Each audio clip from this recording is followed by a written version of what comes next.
Educator circle के YouTube channel में आपका स्वागत है। आज हम लोग पॉलिटी के बहुत ही इम्पोर्टेंट चैप्टर जो संविधान संशोधन है उसके बारे में पढ़ेंगे और ये बड़ा महत्वपूर्ण है परीक्षा के दृष्टिकोण से, क्योंकि हर एग्ज़ाम में इससे प्रश्न आते ही आते हैं। तो इसको हम लोग क्या करेंगे, वन बाय वन जितने भी संविधान संशोधन अब तक हुए हैं उसकी हम लोग चर्चा करेंगे। ये सीरीज ऑफ लेक्चर्स है तो इसमें कई लेक्चर्स आएंगे। तो पहले क्या करेंगे, पहले हम लोग शुरू करते हैं कि संविधान संशोधन की आवश्यकता क्यों पड़ी। संविधान संशोधन, चूँकि ये प्रश्न तो उठेगा ना कि संविधान संशोधन की आवश्यकता क्यों पड़ी।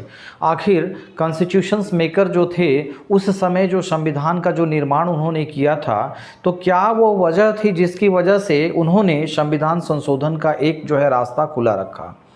तो उस समय क्या थी, जो स्थिति थी, जो जब कॉन्स्टिट्यूशन बन रहा था हमारा, तो उस समय हमारे जो कॉन्स्टिट्यूशंस मेकर थे उनके लिए संभव नहीं था कि भविष्य की संभावनाओं का भी ठीक अनुमान लगा सकें।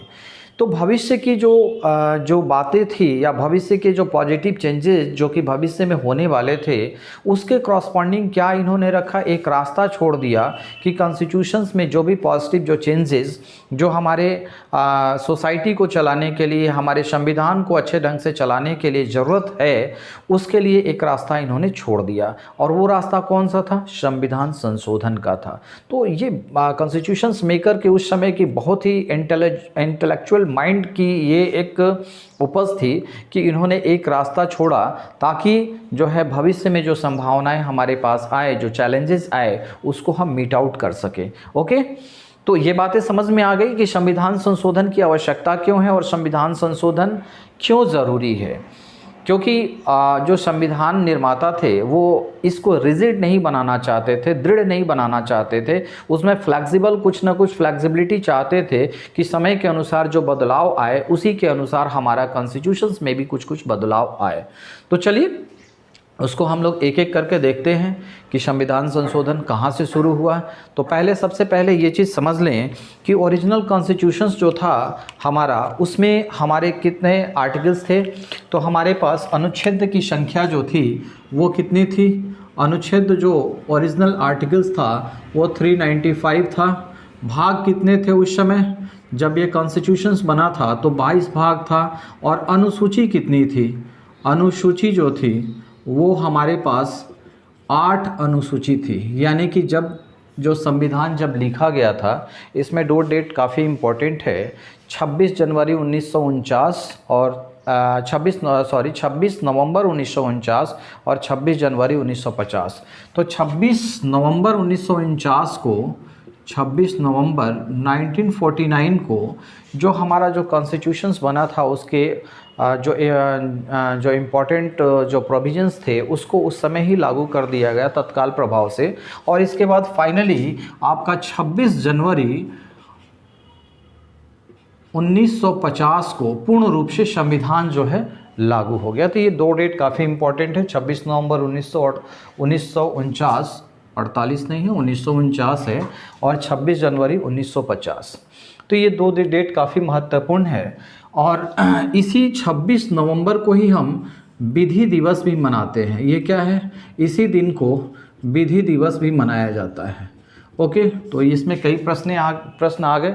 अभी वर्तमान में जो हमारा जो संविधान है उसमें कितनी अनुसूचियां हैं, कितने भाग हैं। तो अभी भाग जो है अभी कितने हो गए हैं, वर्तमान में अभी जो हो गए हैं वो कितने हो गए हैं, ये आपका 25 हो गया है, 25 भाग, और ये 12 अनुसूची हो गई है, और 395 तो ये अनुच्छेद है ही। तो चलिए शुरू करते हैं, वन बाय वन हम लोग देखते हैं कि कॉन्स्टिट्यूशनल अमेंडमेंट जो हुआ था वो कब शुरू हुआ और पहला जो संविधान संशोधन था कहाँ से शुरू हुआ। तो चलिए, फर्स्ट कॉन्स्टिट्यूशनल अमेंडमेंट, पहला संविधान संशोधन 1951 को होता है और ये पहला संविधान संशोधन है। ये क्यों हुआ था, तो सबसे पहले जो कॉन्स्टिट्यूशनल अमेंडमेंट जो हुआ था उसका जो विषय वस्तु था वो क्या किया गया था आपका, सबसे पहला जो संविधान संशोधन का विषय वस्तु क्या रखा गया था, भूमि सुधार था। तो इसकी विषय वस्तु क्या थी, विषय वस्तु क्या थी, भूमि सुधार। ये प्रश्न, इसी तरह के प्रश्न आते हैं भूमि सुधार था। ठीक है, अब इसमें जो है एक चीज़ और किया गया है, कॉन्स्टिट्यूशनल अमेंडमेंट जो इसकी विषय वस्तु हमने बता दी भूमि सुधार से रिलेटेड है, और इसमें एक और चीज़ जोड़ा गया, एक और चीज़ क्या जोड़ा गया, 9th शेड्यूल्स जोड़ दिया गया, 9वीं अनुसूची को जोड़ दिया गया। शेड्यूल्स का मतलब क्या है, अनुसूची। पर पहले जो जब कॉन्स्टिट्यूशन बना था उस समय हमारे पास कितने अनुसूचियां थी, 8 अनुसूची थी। अभी कितने हैं वर्तमान में, 12 है। तो 9th जो अनुसूची जो जोड़ा गया था वो किससे क्या जोड़ा गया था, पहले संविधान संशोधन से जोड़ा गया था। फर्स्ट संविधान संशोधन 1951 में जो हुआ था उससे क्या किया गया था, 9th शेड्यूल्स जोड़ दिया गया था। अब ये 9th शेड्यूल्स जोड़ने के बाद किया क्या गया था कि 9th शेड्यूल्स में जो भी संविधान संशोधन जैसे फर्स्ट जो कॉन्स्टिट्यूशनल अमेंडमेंट जो है 1951 में हुआ था, इसमें जो 9th शेड्यूल्स जोड़ने के बाद ये कह दिया गया कि जो भी हमारा जो संसद कोई भी अगर एक्ट पारित करता है और वो एक्ट पारित करके वो 9th शेड्यूल्स में अगर रख देता है, यानी कि कोई भी एक्ट जो कि 9th शेड्यूल्स की विषय वस्तु है उसमें अगर रख दिया जाता है तो उस पर सुप्रीम कोर्ट किसी भी तरीके का न्यायिक पुनर्विलोकन नहीं कर सकता है, जुडिशियल रिव्यू नहीं कर सकता है। तो क्या कर दिया गया, ये चीज़ कह दिया गया 9th शेड्यूल जोड़ने के बाद ये कह दिया गया कि इसमें 9th शेड्यूल्स में जितने भी जो एक्ट है आ जाएंगे या एक्ट रखे जाएंगे, जो भी एक्ट्स 9th शेड्यूल्स के अंदर रखे जाएंगे उसमें सुप्रीम कोर्ट को कोई भी पावर, किसकी पावर नहीं है, जुडिशियल रिव्यू की पावर नहीं है, जुडिशियल रिव्यू की पावर नहीं होगी। मतलब क्या है कि सुप्रीम कोर्ट इसमें किसी तरीके का इंटरवेंशन नहीं कर सकता है, कोई बदलाव नहीं कर सकता है अगर वो 9th शेड्यूल्स की विषय वस्तु हो जाएगी तो। यानी कि तो इसमें क्या हुआ कि जो गवर्नमेंट जो थी क्या करती थी कि कोई भी एक उस तरीके का एक्ट बना देती थी और एक्ट बना के उसको 9th शेड्यूल्स में डाल देती थी, ताकि जो है किसी भी तरीके का सुप्रीम कोर्ट का उस ये के लिए, क्षेत्र के लिए या उस एक्ट के लिए किसी भी तरीके का जुडिशियल रिव्यूज़ का पावर जो है समाप्त हो जाए। अब ये जुडिशियल रिव्यू के जरिए होता क्या था, जब कोई भी सुप्रीम कोर्ट किसी भी एक्ट को लेकर जुडिशियल रिव्यू करती है यानी न्यायिक पुनर्विलोकन करती है, तो वो चीज़ों को देखती है कि ये हमारे कॉन्स्टिट्यूशंस के अनुसार है कि नहीं, हमारे जो संविधान की आत्मा है उसके अनुसार है कि नहीं। अगर उसके अनुसार नहीं है तो वो क्या करेगी, उस एक्ट को नल एंड वॉइड कर देती है, समाप्त कर देती थी। तो किस आधार पर समाप्त कर देती थी, तो उसमें जो है आगे हम लोग इसको जो है डिस्कस करेंगे। तो फाइनली जो है ये बातें समझ में आ गई कि न्यायिक पुनर्विलोकन के जरिए सुप्रीम कोर्ट को ये अधिकार था कि कोई भी एक्ट अगर वो तुम्हारा जो एक्ट बना है वो इसके अनुकूल नहीं है, किसके अनुकूल नहीं है, संविधान के अनुकूल नहीं है, यानी कि कॉन्स्टिट्यूशंस के अनुकूल नहीं है, तो उसमें सुप्रीम कोर्ट को ये पावर था कि उसका जुडिशियल रिव्यू करके उस एक्ट्स को नल एंड वॉइड कर दे। ठीक है, समाप्त कर दे। नल एंड वॉइड का मतलब क्या है, उसको समाप्त कर दें। अब चलते हैं अगले संविधान संशोधन की तरफ। देखिए, सबसे बड़ी बात है कि आप अगर केवल संविधान संशोधन केवल रट लें तो बातें नहीं समझ में आएगी। तो संविधान संशोधन को रटने के अलावा उसके सब्जेक्ट मैटर्स को भी थोड़ी बहुत जानकारी रखनी पड़ेगी, क्योंकि जब हमारे पास क्वेश्चंस इस तरीके के आ जाते हैं, इन डेप्थ में आ जाते हैं, तो क्या करते हैं वहाँ पे आपको समझ में नहीं आता है कि हम क्या करें, लेकिन वो एक्चुअली में होता क्या है उसी से रिलेटेड होता है ना। तो ये बातें आपको समझ में आनी चाहिए कि जो है उसकी विषय वस्तु क्या है और उसके अंदर में भी थोड़ी सी डेप्थ नॉलेज आपकी होनी चाहिए। तो चलिए नेक्स्ट पे चलते हैं। अगला संविधान संशोधन है 7th कॉन्स्टिट्यूशनल अमेंडमेंट, जो कि 1956 में किया गया था, 7वां संविधान संशोधन। अब ये 7वां संविधान संशोधन जो 1956 में किया गया था, इसकी विषय वस्तु क्या थी, तो इसमें ये कह दिया गया कि जो भी हमारे राज्य बनेंगे वो किसके आधार पे बनेंगे, भाषाई आधार पे बनेंगे। यानी इसका जो विषय वस्तु था भाषाई आधार पर राज्यों का पुनर्गठन की बात की गई। राज्यों का क्या किया गया, पुनर्गठन की बात कर दी गई, पुनर्गठन किया जाए, है ना। ये इसकी विषय वस्तु थी किसकी, 7th कॉन्स्टिट्यूशनल अमेंडमेंट 1956। अब ये देखिए 1956 में जो 7th कॉन्स्टिट्यूशनल अमेंडमेंट आया तो इसमें ये कहा गया कि भाषाई आधार पर जो है राज्यों का पुनर्गठन किया जाएगा और इस आधार पे कितने 14 राज्य और 6 केंद्र शासित प्रदेश बने थे। ठीक है, कितने बने थे, 14 राज्य बने थे, स्टेट बने थे, है ना, और 6 क्या बने थे, ये यूनियन टेरिटरी बने थे। ठीक है, यूटी का मतलब क्या हो गया, यूनियन टेरिटरी, और एसटी का मतलब क्या हो गया, 14 स्टेट। अब इसमें कुछ और चर्चा कर लेते हैं। ये जब जो कॉन्स्टिट्यूशनल अमेंडमेंट 7 कॉन्स्टिट्यूशनल अमेंडमेंट्स हुआ वो कैसे हुआ, तो 1953 में हुआ क्या था कि आंध्र प्रदेश जो कि तेलुगु क्षेत्र है और वहाँ पे एक श्री रामलू थे। कौन थे, श्री रामलू नाम के एक व्यक्ति थे। इन्होंने क्या कहा, इन्होंने कहा कि जो है आप आंध्र प्रदेश को, चूँकि आंध्र प्रदेश को जो कि तेलुगु भाषी क्षेत्र था, तो इन्होंने कहा कि आंध्र प्रदेश को है ना, जो कि तेलुगु भाषी क्षेत्र था, श्री रामलू ने कहा कि आप इसको जो है भाषाई आधार पे इसको अलग करें। और इन्होंने इसके लिए क्या किया, वहाँ पे अनशन भी किया। ठीक है, अनशन किया, ये क्वेश्चंस कई बार आता है ना। तो अनशन किया और अनशन के 58 डेज़ के बाद इनकी मृत्यु हो गई थी। कितने दिनों के बाद, 58 दिनों के बाद इनकी मृत्यु हो जाती है। और इनकी मृत्यु के बाद से ही है ना ये चर्चा शुरू हो गई कि जो क्या किया जाए, तेलुगु भाषी क्षेत्र आंध्र प्रदेश को एक अलग राज्य बनाया जाए। तो उस समय क्या हुआ कि तेलुगु भाषा के आधार पर आंध्र प्रदेश भाषा के आधार पर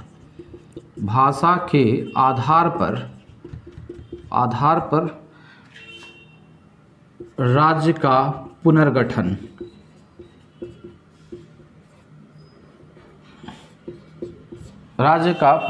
किया गया। वो राज्य कौन था, आंध्र प्रदेश था। और कब किया गया, ये डेट भी पूछता है, तो ये डेट हो जाएगा 1953 को ये कर दिया गया। 1953 को ही ये इसका भाषाई आधार पर आंध्र प्रदेश राज्य का पुनर्गठन कर दिया गया।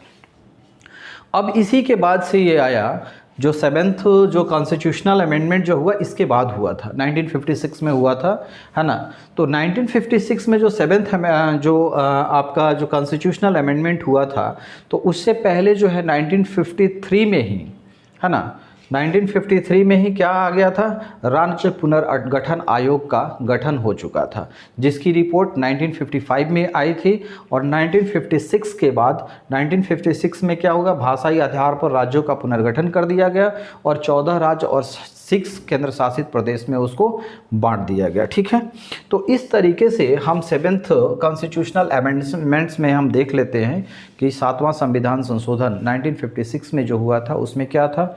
तो उसकी विषय वस्तु को हमने पहले समझ लिया, भाषाई आधार पर राज्यों का पुनर्गठन किया गया था। राज्य पुनर्गठन आयोग का जो गठन हुआ था वो कब हुआ था, 1953 में हुआ था। और राज्य पुनर्गठन आयोग के उस समय जो अध्यक्ष थे वो कौन थे, फैज़ल अली थे। ठीक है, तो ये भी काफ़ी बार प्रश्न आता है कि फैज़ल अली जो थे, फैज़ल अली, ये जब राज्य पुनर्गठन आयोग 1953 में आया था उस समय ये अध्यक्ष थे। ठीक है, अब अगले प्रश्न की तरफ चलते हैं। अगला देखिए, अगला कॉन्स्टिट्यूशनल अमेंडमेंट है 8th कॉन्स्टिट्यूशनल अमेंडमेंट 1959 में। 8th कॉन्स्टिट्यूशनल अमेंडमेंट 1959 में जो होता है ये क्या है, ये 8वां है। तो देखो ये बड़ा इंटरेस्टिंग है, 1 और 7 को जोड़ दो तो क्या मिल जाएगा, 1 + 7 को अगर जोड़ देते हैं तो क्या आ जाएगा, 8 आ जाएगा। ये केवल एक याद करने के लिए आपके पास एक ट्रिक है, ये कहीं कुछ उस तरह से आप यूज़ मत कीजिएगा। तो इसको क्या कह रहे हैं कि 8th कॉन्स्टिट्यूशनल अमेंडमेंट 1959 में जो हुआ था वो क्या था, उसमें ये कह दिया गया कि केंद्र और राज्य की, है ना, केंद्र सरकार यानी केंद्र में और राज्य में जो हमारे पास निचले सदन हैं, निचले सदन, निचले सदन में मतलब क्या हो गया, क्या क्या चीज़ें थी, दो चीज़ें थी, क्या थी, केंद्र, केंद्र और राज्य, राज्य के निचले सदन में यानी कि लोअर हाउस में एसटी, इसको थोड़ा सा अलग मार्क्स कर लिया जाए, एससी एसटी और क्या, अगला क्या है, आंग्ल भारतीय समुदाय, आंग्ल भारतीय समुदाय के लिए क्या किया गया, रिजर्वेशन कर दिया गया। ठीक है, किसमें रिजर्वेशन किया गया, केंद्र और राज्य के जो लोअर हाउस है, यानी केंद्र में लोअर हाउस कौन सा होता है, केंद्र में अगर लोअर हाउस की बात करते हैं तो कौन सा होगा, यहाँ लोकसभा होगा। ठीक है, लोकसभा, और राज्य में कौन होगा, विधानसभा। ठीक है, तो विधानसभा लिख लेते हैं, विधानसभा। ठीक है, तो केंद्र में क्या होता है, लोकसभा होता है, और राज्य में निम्न सदन क्या होता है, विधानसभा होता है। ठीक है, तो इस दोनों जगह पे क्या कर दिया गया, एससी एसटी और अग्र भारतीय समुदाय के लिए रिजर्वेशन का प्रावधान कर दिया गया। किसमें, 8th कॉन्स्टिट्यूशनल अमेंडमेंट में। और ये जो constitutional amendment, 8th constitutional amendment जो हुआ है, ये कब के लिए हुआ है, 10 सालों के लिए कितना कर दिया गया, किसके लिए कर दिया गया, 10 वर्ष के लिए कर दिया गया। और कब तक कर दिया गया था, 1970 तक ये कर दिया गया था। ये बातें समझ में आ गई। तो अब थोड़ा सा उसको ब्रीफ कर लेते हैं। 8th कॉन्स्टिट्यूशनल अमेंडमेंट किससे संबंधित है, तो 8th कॉन्स्टिट्यूशनल अमेंडमेंट केंद्र और राज्य के लोअर हाउस में एसटी एससी और आंग्ल भारतीय समुदाय का जो रिजर्वेशन था उसको 10 वर्षों के लिए कर दिया गया। और कब तक के लिए कर दिया गया, 1970 तक के लिए कर दिया गया, 1970 तक के लिए इसको कर दिया गया। अब चलते हैं अगला संविधान संशोधन। अगला संविधान संशोधन क्या है, 18th। अब देखो बड़ा इंटरेस्टिंग है, यहाँ पे भी 8 के बाद है 18, यानी 18 लगा दो तो क्या हो जाएगा, 18। अब 18 कॉन्स्टिट्यूशनल अमेंडमेंट 1966 में जो होता है, इसमें देखो पंजाब एक उस समय बहुत बड़ा राज्य था। ठीक है, तो पंजाब राज्य को 4 भागों में तोड़ दिया गया। क्या किया गया, पंजाब को 4 भागों में तोड़ दिया गया। पंजाब राज्य था उस समय, और पंजाब को क्या करना था, 4 भागों में तोड़ना था। अगर बातें समझ में आ जाएगी ना, तो फिर आपको रटने की कहीं आवश्यकता नहीं पड़ेगी, और ये सब चीज़ रटने का है भी नहीं। आप चीज़ों को समझ लें और समझने के बाद उसका यूज़ करें। इसको 4 भागों में तोड़ दिया गया। ठीक है, अब ये 4 भागों में जो तोड़ दिया गया, तो ये 4 भाग कौन कौन से थे, इसको समझ लेते हैं ज़रा सा। तो पहला, हिंदी भाषी क्षेत्र। मैंने बहुत लिखने की कोशिश नहीं की है, मैं इसीलिए बोल पा रहा हूँ ताकि जो है आप उसको लिख सकें। ठीक है, पहला जो है हिंदी भाषी क्षेत्र, पहला डिवाइड किया गया पंजाब को हिंदी भाषी क्षेत्र के रूप में। दूसरा किस में किया गया, पंजाबी भाषी क्षेत्र के लिए। तीसरा किस में डिवाइड कर दिया गया, तीसरा डिवीज़न जो हुआ था वो क्या हुआ था, पर्वतीय क्षेत्र। ठीक है, पर्वतीय क्षेत्र। ओके, ये थोड़ा सा आप लोग देख लेंगे। हो सकता है मेरी राइटिंग थोड़ी सी उतनी अच्छी नहीं हो रही है, बट कोशिश तो है कि मैं उसे करूं। पर्वतीय क्षेत्र। और अगला क्या है, अगला जो है एक जो है यूनियन टेरिटरीज़ में तोड़ा गया, और यूनियन टेरिटरी क्या बना, चंडीगढ़ बना। ठीक है, तो यूनियन टेरिटरी पंजाब से अलग होके क्या बन गया, चंडीगढ़। इसके बाद हिंदी भाषी क्षेत्र को क्या नाम दे दिया गया, तो हिंदी भाषी क्षेत्र जो है उस समय पंजाब से क्या अलग होके क्या बना था, हरियाणा बना था। ठीक है, हरियाणा बन गया। और इसके बाद पर्वतीय क्षेत्र जो था वो कौन सा था, तो पर्वतीय क्षेत्र उधर में आप पंजाब से अलग होके जब जाइएगा तो क्या मिलेगा, हिमाचल प्रदेश। तो हिमाचल प्रदेश जो है एक यहाँ मिल गया। और अगला क्या है, यूनियन टेरिटरी चंडीगढ़, यानी पंजाबी क्षेत्र को, जो पंजाबी भाषी क्षेत्र था उसको पंजाब में इसके बाद हिंदी भाषी क्षेत्र को हरियाणा में और यूनियन टेरिटरी चंडीगढ़ और पर्वतीय क्षेत्र को हिमाचल प्रदेश में तोड़ दिया गया। ठीक है, इतनी बातें समझ में आ गई। तो चलिए इसको एक बार हम लोग समअप कर लेते हैं। इससे होगा क्या कि आप लोग जो है इस चीज़ों पे और आपकी पकड़ मजबूत हो जाएगी और बार बार रटने की आवश्यकता नहीं पड़ेगी, आपको रटना नहीं पड़ेगा। तो चलिए इसको एक बार समअप करते हैं। देखिए अभी ये संविधान संशोधन कॉन्स्टिट्यूशनल अमेंडमेंट जो है ये कितने अनुच्छेद में है? तो अनुच्छेद 368 में संविधान संशोधन की बात की गई है। तो संविधान संशोधन मतलब क्या प्रोसेस होगा, कैसे संविधान संशोधन होगा, तो इस पे एक अलग वीडियो आ जाएगी और उसको आप लोग देखेंगे तो उसका प्रोसेस क्या होता है, कैसे कॉन्स्टिट्यूशनल अमेंडमेंट होता है, वो सारी वीडियो में हम उसको मैं डिस्कस करूँगा, क्योंकि ये काफ़ी लंबा चैप्टर है और इसमें समय लगने वाली है। तो ओके, अब चलिए समअप करते हैं। तो संविधान संशोधन कितने में था? 368 में था। अभी वर्तमान में कितने जो है ये सारी चीज़ें आप लोगों ने देख लिया। अनुच्छेद 395 पहले जो था 22 भाग था, अभी 25 हो गया। अनुसूची कितनी थी? 8 थी, अब क्या हो गया वर्तमान में? 12 हो गया है। 26 नवंबर 1949 और 26 जनवरी 1950 ये दो तिथि है। 26 जनवरी 1950 को क्या हुआ था? भारत गणतंत्र हुआ था और इसी दिन पूरी तरह से पूर्ण रूप से हमारा संविधान लागू हुआ था। 26 नवंबर 1949 को क्या हुआ था? उसके कुछ जो एसेंशियल पार्ट्स हैं उसको लागू कर दिया गया था उसी तिथि से। ठीक है, चलिए अब पहला कॉन्स्टिट्यूशनल अमेंडमेंट किससे संबंधित है? कब हुआ था? 1951 में हुआ था और किससे संबंधित है? भूमि सुधार से संबंधित है। इसमें हुआ क्या था? 9 शेड्यूल्स को जोड़ दिया गया था, 9वीं अनुसूची को जोड़ दिया गया था। 9वीं अनुसूची को जोड़ने से क्या हुआ? 9वीं अनुसूची को जोड़ने के बाद ये कह दिया गया कि सुप्रीम कोर्ट की पावर जो है 9वीं अनुसूची के विषय वस्तु यानी 9वीं अनुसूची में जो भी विषय वस्तु रखी जाएगी या 9 शेड्यूल्स में जो भी आपके जो एक्ट होंगे उसका जो है हमारा जो सुप्रीम कोर्ट है किसी भी तरीके का जुडिशियल रिव्यू नहीं कर सकता है। ओके, अब क्या है? तो ये हमने देख लिया फर्स्ट कॉन्स्टिट्यूशनल अमेंडमेंट। इसके बाद क्या है? 7th कॉन्स्टिट्यूशनल अमेंडमेंट कब था? 1956 में था, 7वां। और ये किससे संबंधित है? तो भाषाई आधार पर राज्य का पुनर्गठन से संबंधित है। आंध्र प्रदेश जो है पहला राज्य बना था 1953 में। किसके लिए?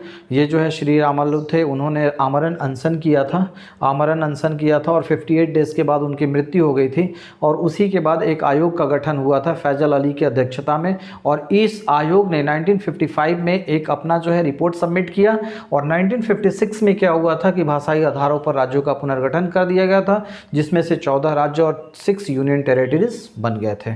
अब अगले वाले में चलते हैं। 8 कॉन्स्टिट्यूशनल अमेंडमेंट क्या था? तो 8वीं का जो कॉन्स्टिट्यूशनल अमेंडमेंट 8 कॉन्स्टिट्यूशनल अमेंडमेंट जो था वो कब हुआ था? 1959 में हुआ था। और इसमें क्या किया गया था? तो इसमें ये किया गया था कि जो केंद्र में और राज्य में जो भी लोअर कोर्ट है, निचले सदन है, उसमें ST SC के लिए, ST के लिए और तीसरा क्या है? अग्र भारतीय समुदाय के लिए आरक्षण की व्यवस्था कर दी गई। और ये आरक्षण कब तक हुआ? 1970 तक ये आरक्षण रहा। 10 वर्षों तक का आरक्षण दिया गया था। 1959 में था तो 1970 तक करीब करीब चला था। ठीक है, अगला जो है 18th कॉन्स्टिट्यूशनल अमेंडमेंट किससे संबंधित है? तो 18वां कॉन्स्टिट्यूशनल अमेंडमेंट कब हुआ था? 1966 में हुआ था। और इसमें हुआ क्या था कि पंजाब जो बड़ा एक राज्य था उसको जो है खंडित कर दिया गया था। किस आधार पे किया गया था? भाषा आधार पर, पर्वतीय। तो ये सारा जो है 4 जो है भाग में इसको तोड़ दिया गया। हिंदी भाषी क्षेत्र किसको दे दिया गया? हरियाणा को दे दिया गया। इसके बाद पंजाबी भाषा क्षेत्र किसको दे दिया गया? पंजाब को दे दिया गया। इसके बाद यूनियन टेरिटरीज एक बन गया। यूनियन टेरिटरी कौन है? चंडीगढ़ को एक यूनियन टेरिटरी बना दिया गया। और इसके बाद पर्वतीय क्षेत्र हिमाचल प्रदेश को सौंप दिया गया। तो चलिए यहाँ पे अब क्या है? अब हम नेक्स्ट अगले जो लेक्चर में जो है हम चलेंगे। तो अगला लेक्चर जो है इसके बाद का कॉन्स्टिट्यूशनल अमेंडमेंट जो है 21 है, 20 इसके बाद 24 है। तो ये सारे काफ़ी इम्पोर्टेंट हैं जो कि आपके परीक्षा के दृष्टिकोण से महत्वपूर्ण है और हर एग्ज़ाम में क्वेश्चन इससे आते ही रहते हैं।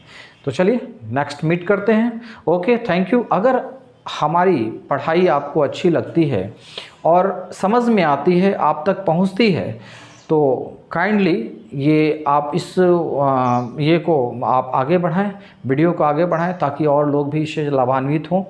और ये बिल्कुल फ्री ऑफ कॉस्ट ये आपका जो सीरीज़ आएगा पूरे कॉन्स्टिट्यूशंस पे आएगा, संविधान संशोधन जितने भी हुए हैं अब तक, और इससे रिलेटेड जो चीज़ें हैं उनको भी मैं समराइज़ करते हुए मैं इसको बताऊंगा। Okay, thank you. तो इसको फॉरवर्ड कीजिए और कमेंट ज़रूर कीजिए कि क्या आपको अच्छा लग रहा है, क्या बुरा लग रहा है। तो ये सारे कमेंट से हम और इसको बेटर कर सकते हैं। Okay, thank you. चैनल को सब्सक्राइब करें और आगे लाइक बटन ज़रूर दबाएं। Okay, thank you.